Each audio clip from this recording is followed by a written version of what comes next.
નમસ્કાર વિદ્યાર્થી મિત્રો, મનોવિજ્ઞાન વિષયના ગયા વિડીયો લેક્ચરની અંદર આપણે એક કર્ટ લેવિનનો પર્યાવરણ અંગેનો પ્રતિમાન છે એમના વિશે આપણે માહિતી છે એ મેળવી હતી, પ્રાપ્ત કરી હતી.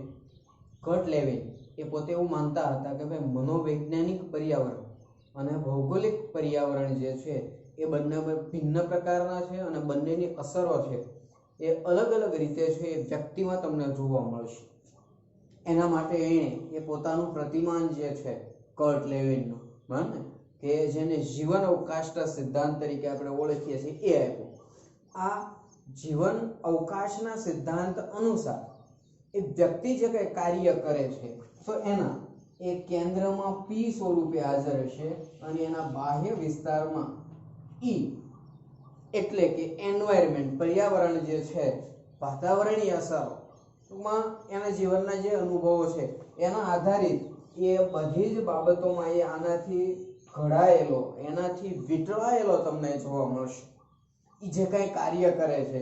હવે આજે વ્યક્તિના આંતરિક ઘટકો છે એને આ બાહ્ય વિસ્તારો છે એ અસર કરે છે.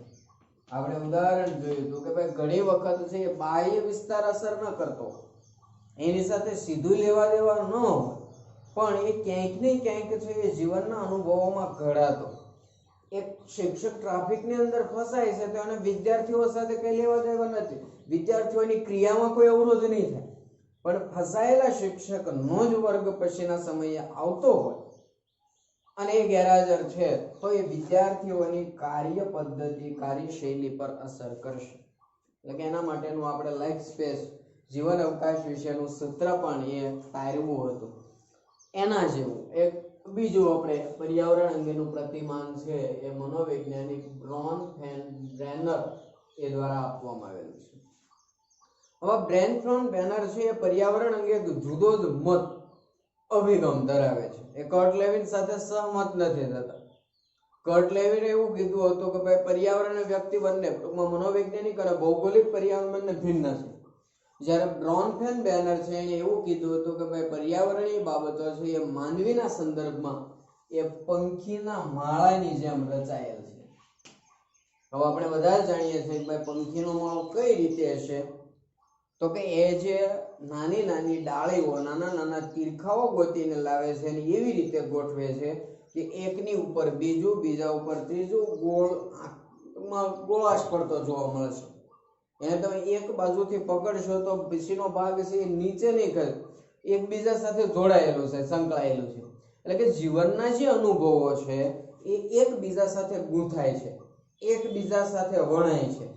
આપણે બધા જ જાણીએ છીએ કે ભાઈ આપણે ખાટલો ભરવા માટેનું જે વાણ લાવ્યા છે એ વાણને ગોળ આંટી મારી દેવાથી છે એ બરાબર કાર્ય નહીં કરે, પણ વધારે મજબૂતાઈ, વધારે સારી રીતે ક્યારે આવશે તો કે એક જે તાતણો છે એની ઉપર તમે બીજો તાતણો મૂકશો, એની ઉપર ત્રીજો આવશે, ગૂંથાશે. ઊન આપણી પાસે છે તો એ ઊનમાંથી તોરણ ક્યારે બને તો કે એકબીજા સાથે જોડાય, એકબીજા સાથે આંટીવો પડે છે ત્યારે તોરણનું સ્વરૂપ લે છે. હવે આ એક અલગ ધાગો હતો, એક અલગ દોરો હતો, એને એમનામ પડ્યો રહેવા દેશો, એ આકારમાં ગોઠવી દેવાથી નહીં થાય, એને એકબીજા સાથે ગૂંથાવવું પડશે. તો અહીંયા બ્રોનફેન-બેનરે એવું કહ્યું હતું કે ભાઈ પંખીના માળાની જેમ એકબીજા પર આધારિત એવું પર્યાવરણ છે એ 5 તંત્રમાં વહેંચાયેલું છે. કોઈ એક ઘટકોથી સંપૂર્ણપણે કાર્ય નહીં થઈ શકે. એક ઘટકો વડે જો કાર્ય કરવાની વાત આવશે તો એ પર્યાવરણ અંગેનું પ્રતિમાન છે એ ખોટું સાબિત થશે. એની કાર્ય કરવાની રીત પદ્ધતિ છે એ ગૂંથણ જેવી છે અને 5 તંત્રો છે એમાંનું પહેલું તંત્ર, એક બીજી બાબત યાદ રાખવી કે આ આખો પ્રશ્ન છે એ આ પ્રશ્ન ક્રમમાં લખવો જરૂરી છે. પરીક્ષામાં જ્યારે પૂછાય છે ત્યારે એક આ બાબતનો આપણે ખાસ એ ખ્યાલ રાખીશું કે સૌથી પહેલા સૂક્ષ્મ તંત્ર જ આવે, એના પછી અનુભવ તંત્ર, એના પછી બાહ્ય તંત્ર, એના પછી સાંસ્કૃતિક તંત્ર અને પછી કાળક્રમ તંત્ર છે એ આવશે. આડાવાળા ક્રમમાં પહેલા કાળક્રમ તંત્ર અને પછી સૂક્ષ્મ તંત્ર એ રીતે ચાલશે નહીં. એટલે કે ક્રમમાં છે એ લખવું એ ખૂબ જ આવશ્યક છે આ પ્રશ્ન માટે. હવે જોઈએ આપણે સૂક્ષ્મ તંત્ર. જે રીતે સૂક્ષ્મ એટલે ઝીણું, નાનું, બરાબર, એના માટે વ્યક્તિ જેમાં જીવે છે તે સૂક્ષ્મ તંત્ર છે. હવે આપણે જોઈએ કે ભાઈ વ્યક્તિ શામાં જીવે છે, તો કે આપણે ખબર છે કે ભાઈ મનુષ્ય છે એ પ્રાણી ખરું, પણ કેવું પ્રાણી, તો કે સામાજિક પ્રાણી. હવે સામાજિક પ્રાણી છે એનું કુટુંબ, એના સમવયસ્કો, શાળા અને પડોશી, આ બધા ઘટકોની અંદર જીવે છે. હવે એને જીવવાની જે કઈ બાબતો છે એની અંદર આપણે જોઈએ કે ભાઈ વ્યક્તિની સૌથી પહેલી ઇન્ટરેક્શન, ક્રિયાઓ ક્યાં થવાની, તો કે કુટુંબમાં. એ સૌથી પહેલા માતા પિતા, દાદા દાદી, કાકા કાકી હોય છે, એનાથી આગળ વધી અને એનું જે કઈ કુટુંબના સદસ્યો હોય ને, કે જે થોડા ઘણા દૂરના, એ બ્લડ રિલેશનથી જોડાયેલા હોય, એના પછી બાળક એના વિસ્તારની અંદર રહેલા સમવયસ્કો. આ જે સમવયસ્કો છે એ એની ઉંમરના છે, મતલબ કે સરખો અનુભવો ધરાવે છે, એની વિચારસરણી છે એકબીજાને સમાન મળતી આવશે. હવે આ જ બાળક 5-6 વર્ષનું થશે એટલે શાળામાં જવાનું શરૂ કરશે. હવે અહીંયા એનું તંત્ર થોડુંક વિકસશે. કુટુંબની અંદર છે એ અનુભવથી, એ લાગણીથી જોડાયેલા સંબંધો, સમવયસ્કો સાથે ઉંમરથી જોડાયેલા સંબંધો. શાળા છે એની અંદર જો એ શરૂઆતના વર્ષોમાં હશે તે સૌથી નાનું, પહેલું ધોરણ ભણતું હશે અને પ્રાથમિક શાળામાં જશે તો 1 થી 8 ધોરણના બાળકો હશે તો એની ઉંમર અને મોટામાં મોટા બાળકો વચ્ચે છે એ 7 થી 8 વર્ષનો તફાવત હશે, એટલે કે સમવયસ્કો કરતા થોડું વધારે. હવે ધીરે ધીરે આ બાળક છે એ પહેલા ધોરણથી 8મા ધોરણમાં પહોંચશે ત્યારે એનાથી નાનું બાળક છે એ 7 થી 8 વર્ષ નાનું હશે, જે પહેલા ધોરણમાં હશે. એની સાથેના અનુભવો અને જે શહેરી મહોલ્લા વિસ્તારમાં રહે છે એ પાડોશીઓ સાથે પણ એના માતા પિતા દ્વારા છે આદાન પ્રદાનની ક્રિયા કરતું તમને જોવા મળશે. એટલે કે એક સૂક્ષ્મ તંત્રમાં બાળક જ્યારે જીવે છે, વ્યક્તિ જ્યારે જીવે છે, ત્યારે કુટુંબ, સમવયસ્કો, શાળા અને પડોશીઓ સાથે છે એ આંતરક્રિયા કરતું જોવા મળશે.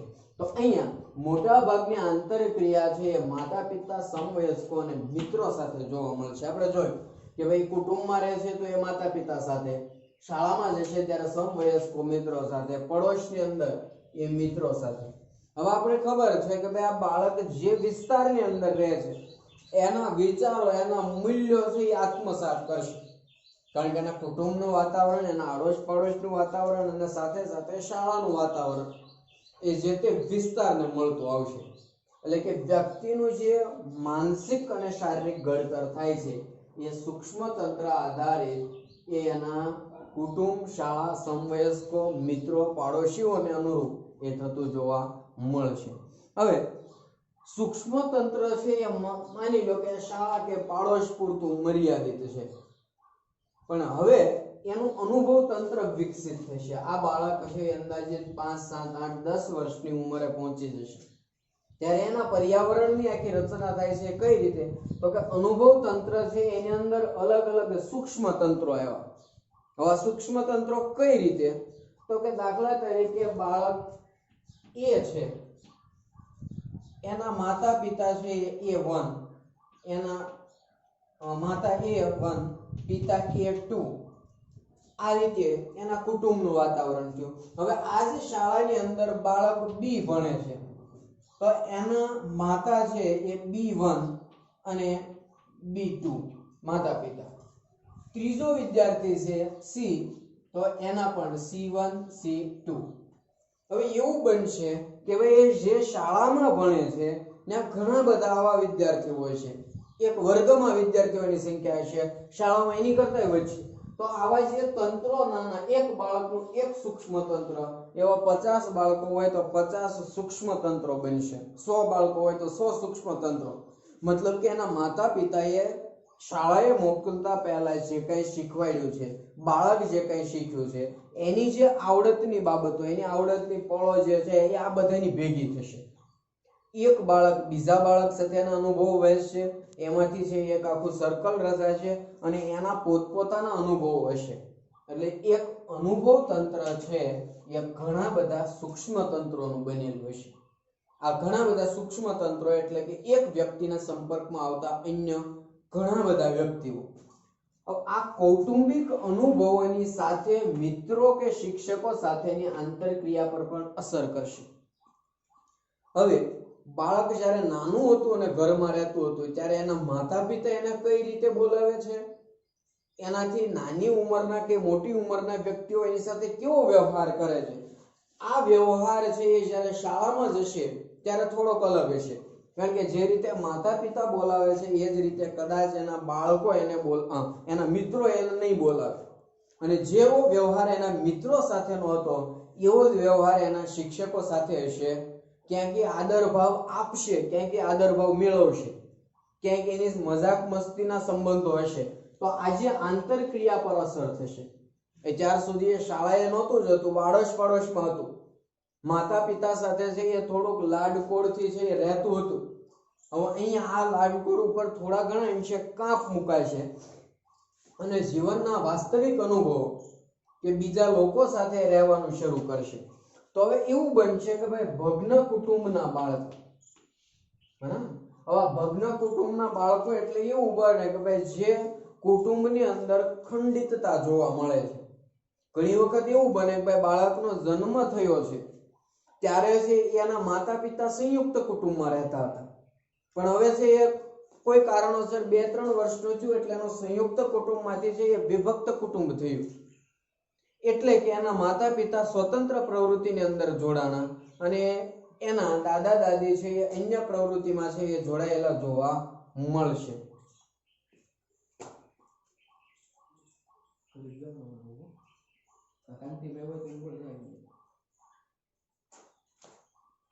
બીજા અંશે ભગ્ન કુટુંબ આપણે એવું કહીશું કે ભાઈ માતા પિતા છે એ બેમાંથી કોઈ કારણોસર અલગ રહેવાનું શરૂ કર્યું.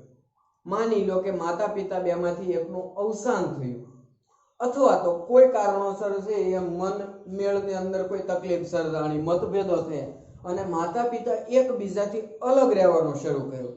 તો આવા કુટુંબના બાળકો છે એ મિત્રો સાથે સમાયોજનમાં મુશ્કેલી સર્જાશે. હવે અહીંયા એ આજે ભગ્ન કુટુંબના બાળકો છે એના ઉદાહરણની સાપેક્ષની અંદર ઘણી વખત એવું બનશે કે માત્ર આવું જ આની સાથે બને છે એવું નહીં, પણ જે કુટુંબની અંદર છે એ કંકાસયુક્ત વાતાવરણ વધારે છે, મતલબ કે માતા પિતા છે એના ભાઈઓ સાથે આંતરક્રિયામાં થોડો ઘણો કંઈક એ ખરાબ વર્તન કરતા હશે, અથવા તો માતા પિતા સાથે હોવા છતાંય લડાઈ ઝઘડા જોતા હશે, આવા બાળકો છે એના મિત્રો સાથે સમાયોજનની અંદર મુશ્કેલી ધરાવશે. કારણ કે એની શરૂઆતની માનસિકતા છે એ શું છે, તો કે આપણા માતા પિતાએ જેવું વર્તન કર્યું આપણે એવું બીજા સાથે કરીશું. તો આ જે અનુભવ તંત્ર છે એ વ્યક્તિના અનુભવો છે એ બાહ્ય જગત સાથે છે એ જોડાણ થતા જોવા મળે છે. એના પછી એ ત્રીજા નંબરે બાહ્ય તંત્ર આવે છે. બાહ્ય તંત્ર છે એ કેવા સંદર્ભમાં કામ કરે છે, તો કે વ્યક્તિ કે બાળકની બહુ નજીક ન હોય, એ કીધું છે કે ભાઈ બહુ નિકટ ન હોય તેવી પરિસ્થિતિના અનુભવોની એ નજીકના વ્યક્તિઓ પર અસર થાય. હવે આપણે સૂક્ષ્મ તંત્ર અને અનુભવ તંત્રમાં જોયું કે ભાઈ બાળક છે એ શાળા, સમવયસ્કો, મિત્રો, આડોશ પાડોશમાં એ કાર્ય કરે છે. હવે માની લો કે નાનું બાળક છે એ 10 વર્ષનું છે, એના મિત્રના ઘરે રમવા માટે ગયું છે અને એના મિત્ર પાસે છે રિમોટથી ચાલતી કાર છે રમકડાની એ જોઈ ગયું. હવે અહીંયા જોઈજો કે આ બહુ નિકટ ન હોય તેવી પરિસ્થિતિના અનુભવ. આ બાળક છે સહજ બુદ્ધિથી એના 10 વર્ષનો બીજો મિત્ર છે એના ઘરે મોટર કાર જોઈ ગયો રિમોટ કંટ્રોલ વાળી. હવે એ ઘરે આવીને એ લેવા માટેના પ્રયત્નો કરશે, એના માતા પિતા સાથે એવી માંગણી કરશે કે મારે પણ આવવું જોઈએ, અને એમાંથી કદાચ એના રીસાવાની કે રડવાની ક્રિયા શરૂ થશે. હવે એના માતા પિતા છે એને આ બીજો 10 વર્ષનો બાળક આડોશ પાડોશમાં છે એની સાથે કાંઈ લેવા દેવા છે નહીં, પણ એ બાહ્ય તંત્ર છે એ વ્યક્તિ ઉપર અસર કરે છે.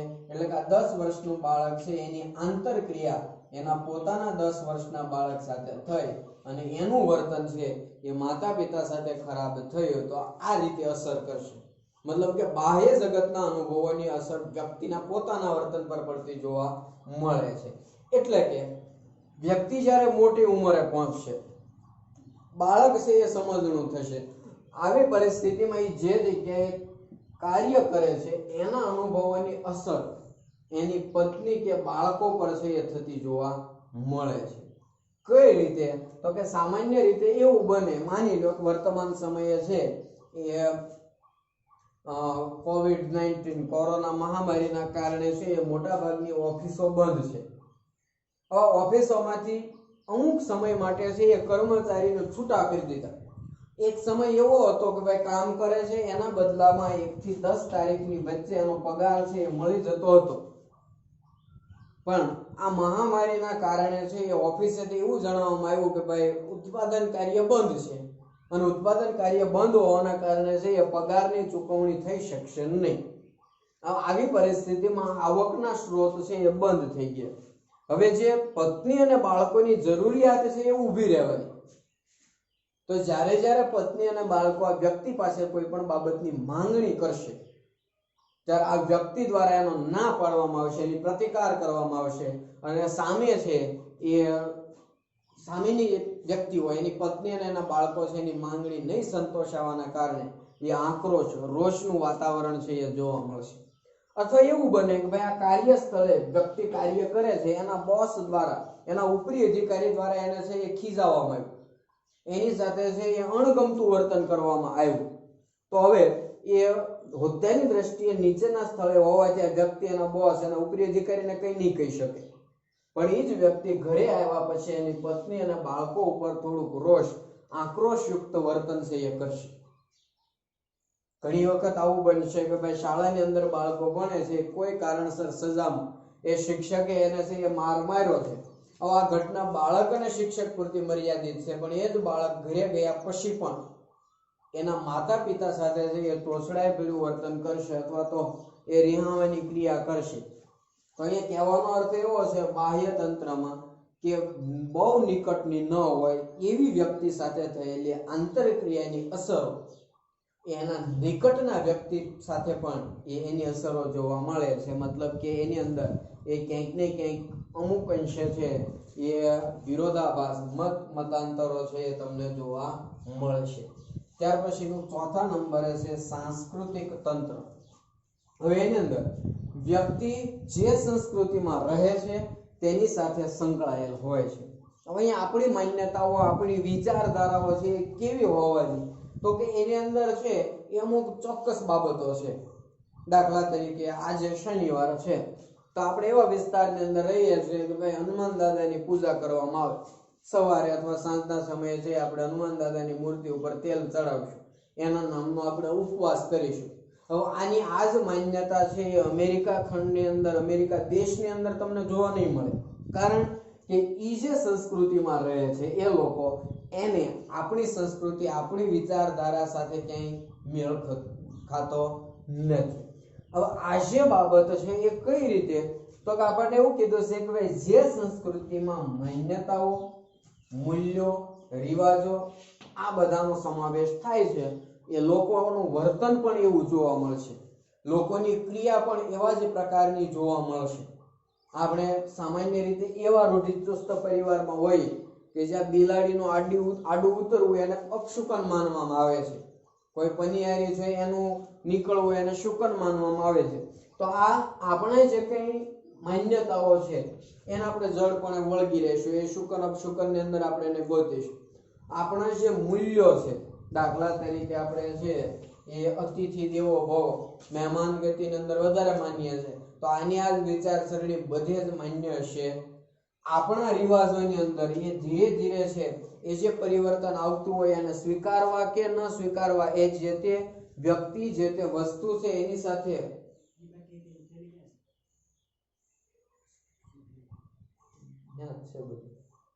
તો એની સાથે જે સંકળાયેલી બાબતો જે છે એ આ રિવાજો સાથેના એ અનુકૂલન પણ એ વ્યક્તિ એ રીતે જ કરશે. અને તમે માની લો કે શહેરી વિસ્તાર સાથે સંબંધ ધરાવતા વ્યક્તિઓ છે એની અંદર છે એ ઘરમાં નવી આવેલી વહુ છે એના સસરા સાથે વાતચીત કરતી જોવા મળશે. આ શહેરીકરણના જે રિવાજો છે એ મુજબ. પણ એ જ પ્રકારનું વર્તન ગામડાઓમાં જોવા નહીં મળે. નવી પરણીને આવેલી વહુ છે એ એના જેઠ છે અથવા તો એનાથી ઉંમરમાં મોટા છે એની કદાચ લાજ કાઢશે, એમાં સમય આધારિત પરિવર્તન થયું, પણ એ લાજ કાઢવાની સિસ્ટમ છે, મોટાઓ સાથે વાત નહીં કરવાની જે વ્યવહાર છે, એના રિવાજો છે એ સાંસ્કૃતિક તંત્રમાં આવી જશે. એટલે કે જેને સમાજના મોટા ભાગના લોકો અનુસરતા હોય એવી તમામ બાબતો છે એ સાંસ્કૃતિક તંત્રની અંદર છે એ આવી ગયેલું જોવા મળશે. આપણે થોડા વર્તમાન સમયથી ભૂતકાળની અંદર જોઈએ તો એ ઘરના યુવકો માટે એ યુવતીઓ શોધવાનું, મતલબ કે લગ્ન માટે છે એ પસંદગીનું પાત્ર કરવાની સિસ્ટમ ન હતી. ઘરના વડીલો જે નક્કી કરે છે એ મુજબનું માન્ય ગણવામાં આવતું હતું. આ એક પ્રકારે લોકો એને અનુસરતા હતા, લોકો એનું છે એ અનુસરણ કરતા જોવા મળતા હતા. ત્યાર પછી અમુક બાબતો એવી છે કે જેમાં સમાજના દબડાયેલા કચડાયેલા વર્ગો છે એને આર્થિક સહાય ન આપી શકાય એવી બાબતોમાં છે એ અનાજ આપવાની સિસ્ટમ હતી. આપણે જોયું ઘરે છે એક માંગવા માટે કોઈ આવે છે તો આપણે એને છે એ કોઈ પણ પ્રકારની તકરાર વગેરે થોડા ઘણા છે આપણે યથાશક્તિ અનાજ આપીએ છીએ. એ આપણી મૂલ્યો, આપણા રિવાજો છે એ દર્શાવે છે. એટલે કે વ્યક્તિ જ્યારે એક અવસ્થાએ પહોંચી જશે કે જ્યાંથી એને સમાજમાં જવાબદાર વ્યક્તિ માનવામાં આવે છે, ત્યારે જે સંસ્કૃતિમાં રહે છે, જે વિભાગની અંદર રહેલું છે, એના એ મૂલ્યો, રિવાજો, સાંસ્કૃતિક માન્યતાઓ છે એ માનતું જોવા મળે છે. છેલ્લે છે કાળક્રમ તંત્ર. હવે આની અંદર એવી વર્તન વાતોનો સમાવેશ થશે કે જે સામાજિક અને ઐતિહાસિક સંદર્ભમાં જીવન પર્યંત થતા પરિવર્તનોની પ્રતિક્રિયા સાથે સંકળાયેલ છે. આપણે ખબર છે કે જે દિવસથી બાળકનો જન્મ થાય છે ત્યારથી એની વૃદ્ધિ અને વિકાસ થવાની ક્રિયા શરૂ થાય છે. એમાં પરિપક્વતા આવતા ઘણો બધો વાર લાગશે. અમુક ક્રિયાઓ છે એવી છે કે જે વ્યક્તિના મૃત્યુ થવાની સાથે પૂરી થાય છે. પણ હવે બધી જ બાબતોની અંદર એવું બનશે ખરું કે જે વર્તન બાળકે શરૂઆતના વર્ષોમાં કર્યું એવું જ વર્તન અંતના સમયે પણ કરશે? અહીંયા બાળક જે છે એ જીવન પર્યંત પરિવર્તનોમાં ચાલે છે. આજીવન એનામાં પરિવર્તન. બાળકનો જન્મ થયો, શરૂઆતના 6 મહિના, વર્ષ દિવસ સુધી, 1.5 વર્ષ સુધી ચાલવાનું નથી શીખ્યું, બોલવાનું નથી શીખ્યું, પણ જેવો એના અંગની અંદર વિકાસ થશે, અવયવોમાં વિકાસ થશે, એની સાથે સાથે એ બાળક ચાલવાનું શીખશે, બોલવાનું શીખશે. હવે આ જ બાળક એનાથી થોડુંક વધારે એ મોટું થશે, ઉંમરે પહોંચે ત્યારે ખૂબ ઝડપથી દોડતા શીખશે. આ જ બાળક એ જ્યારે 60, 70, 80 વર્ષે પહોંચે અને શરીરના અવયવો છે એ થોડા નિષ્ક્રિય બનશે, એટલે ફરી વખત પાછું છે એ ચાલવામાં અવરોધ ઊભા થશે. તો એક જ બાળકની અંદર છે એ શૂન્ય અવસ્થામાંથી છે એ સર્જનાત્મક અવસ્થા સુધી પહોંચી શકે છે. તો હવે અહીંયા આપણને કીધું છે કે ભાઈ યુવાન વ્યક્તિ છે, મતલબ કે 18-20 વર્ષથી લઈને 40-45 વર્ષ સુધી એ ખૂબ જ ઉદ્યમી, મહેનતુ, પરિશ્રમી અને આશાવાદી, ઓપ્ટિમિઝમ નામનો ગુણ એનામાં આવશે. મતલબ કે એને જીવનના દરેક તબક્કામાંથી કંઈક પ્રાપ્ત કરવાની ભાવના એનામાં આવશે. કંઈક બનવું, કંઈક કરી દેખાડવું, આવું એના વિચારો આવશે. પણ જેવા વ્યક્તિની ઉંમર વધશે એટલે એની પ્રવૃત્તિ અને એની મહત્વાકાંક્ષા છે એની અંદર ઘટાડો થશે. આપણે ખબર છે કે રામાયણની અંદર છે એ દશરથ રાજાએ જ્યારે હરિસા સામે જોયું અને વાળ સફેદ ભાયા ત્યારે એને નક્કી કર્યું કે હવે મારે છે વાનપ્રસ્થાશ્રમમાં જવાનો સમય આવ્યો છે. એટલે કે મારે છે એવા રાજગાદી છે એ મારા પુત્રને સોંપી દેવી જોઈએ. એની મહત્વાકાંક્ષા હતી એ ઓછી થઈ ગઈ કે ભાઈ હવે મારા માટે છે એક એવો સમયગાળો આવી ગયો કે આમાં સક્રિય જીવનમાંથી ધીરે ધીરે એ તપ, ત્યાગ તરફ જવાનું છે. એની મહત્વાકાંક્ષા પહેલા જેવી છે એ રહી નહોતી. તો આ જે બાબતો છે એ આપણને શું દર્શાવે છે કે કોઈ પણ યુવાન વ્યક્તિ છે એના જીવનની અંદર બનતી ઘટનાઓ જે કંઈ છે એ યુવાવસ્થામાં પણ અલગ હશે અને એ જ વ્યક્તિ જ્યારે વૃદ્ધાવસ્થાની અંદર આવશે ત્યારે પણ એમાં એ તફાવત જોવા મળશે. તમે સામાન્ય રીતે જોઈ શકો છો કે ભાઈ એક બાળક છે કે જે 15 વર્ષનું છે એ 15 થી 20 વર્ષો સુધી પહોંચે છે ત્યાં સુધી એના ઘરના વડીલો જેમ કહે છે એના માર્ગદર્શન મુજબ કાર્ય કરશે. આ જ બાળક 25 થી 45 વર્ષની ઉંમરે જાતે નિર્ણયો લેતા શીખશે અને આ જ વ્યક્તિ છે એ 60, 70, 75 વર્ષે પહોંચશે એટલે પોતે છે એના સંતાનોને છે એ માર્ગદર્શન આપતું જોવા મળશે.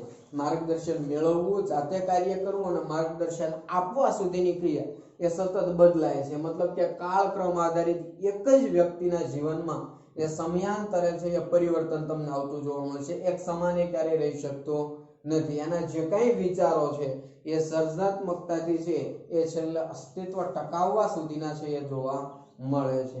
તો બ્રોનફેન-બેનર નામના જે મનોવૈજ્ઞાનિક છે એને પર્યાવરણના 5 તંત્રો કે જે સૂક્ષ્મ તંત્રમાં વ્યક્તિ સુધી મર્યાદિત રહેવાથી અનુભવ તંત્રમાં બીજા સાથે જોડાવાનું, બાહ્ય તંત્રમાં બીજા સાથે જોડાણા, એની અસર છે એ વ્યક્તિના જીવન ઉપર થતી જોવા મળશે.